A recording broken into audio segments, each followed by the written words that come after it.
अस्सलामुअलैकुम एवरीवन। केम छो दोस्तों? उम्मीद करूँ छूँ बधा मजामां आवशे ने हूँ पण अल्हम्दुलिल्लाह सारी छूँ।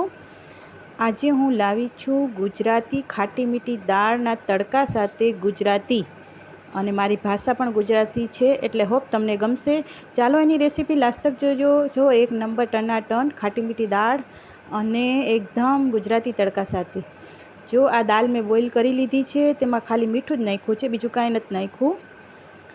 जो थई गई है बहु पातળી नहीं कि बहु थोड़ीक एकदम मीडियम राखवानी।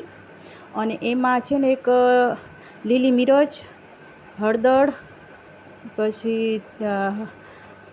कोथमीर और लींबू और आ तड़का माटे छे चॉप करेलू लसण छे, लीमड़ो, राय, सूका लाल मरचा अने जो आ तेजपत्तो, तज, जीरो और राय आना चॉप करेलू लसण ए बधाय तड़का माटे छे। एक नंबर दाळ बनी थी।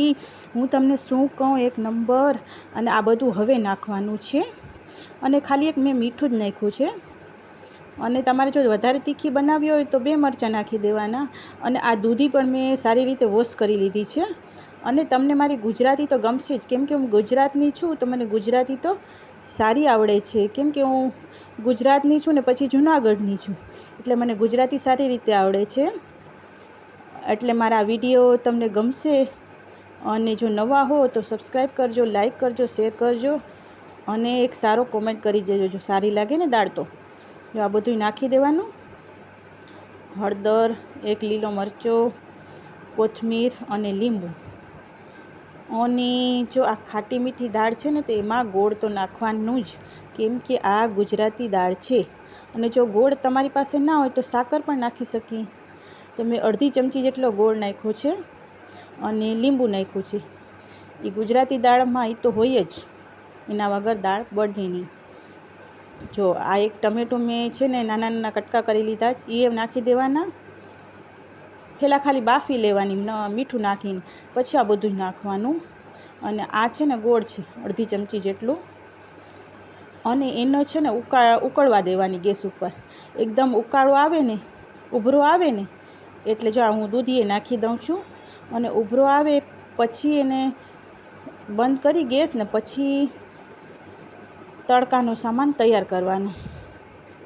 જો આ ઉભરો આવશે ને ત્યાં સુધી હું બનાવીશ આ દાળને, ગુજરાતી દાળને। એક નંબર બની હતી આ દાળ। જો ઉભરો આવી ગયો છે એક નંબર।